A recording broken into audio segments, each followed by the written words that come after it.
There is something strangely satisfying about pulling a camera out of your pocket that actually feels like a real camera, not just a slab of glass and silicone.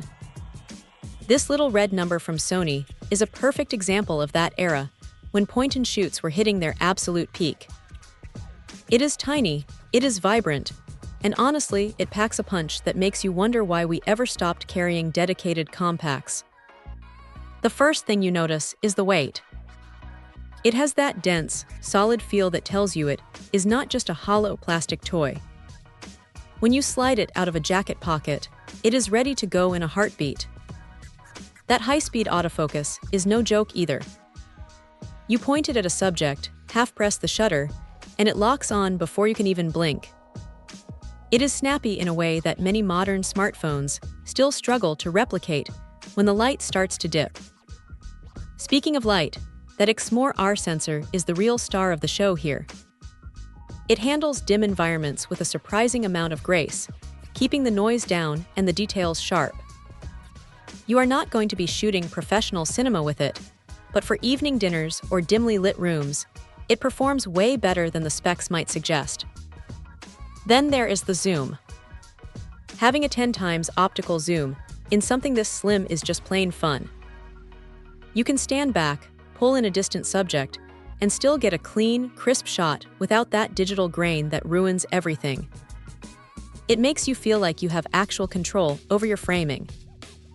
Now here is the thing about that background defocus mode. It is a clever bit of software trickery that tries to mimic that creamy bokeh you get from a big DSLR lens. Does it work perfectly every time? Well, not quite. Sometimes it gets a little confused around the edges of a subject, but when it hits the mark, it adds a nice professional touch to portraits that would otherwise look flat. The 3-inch screen is bright enough to see what you are doing, though it can be a bit of a struggle under direct, harsh sunlight. That is just the reality of these older displays. You might also find yourself wishing for a bit more manual control if you are the type who likes to tweak every single setting. But for someone who just wants to capture the moment without fussing over menus, it is a dream. It is not perfect, and it definitely shows its age when you compare it to the computational photography we have today. But there is a soul to the images it produces. It captures colors with a warmth that feels natural rather than processed. If you're looking for something to toss in your bag for a weekend trip, or just want a reliable little companion that does not rely on a touchscreen interface, this thing is a total gem. It is a reminder that sometimes, the best camera is the one that is actually fun to hold and simple enough to let you just focus on the shot.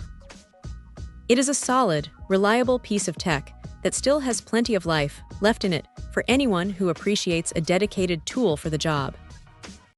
Check out the video description for updated price. And thank you for watching this video.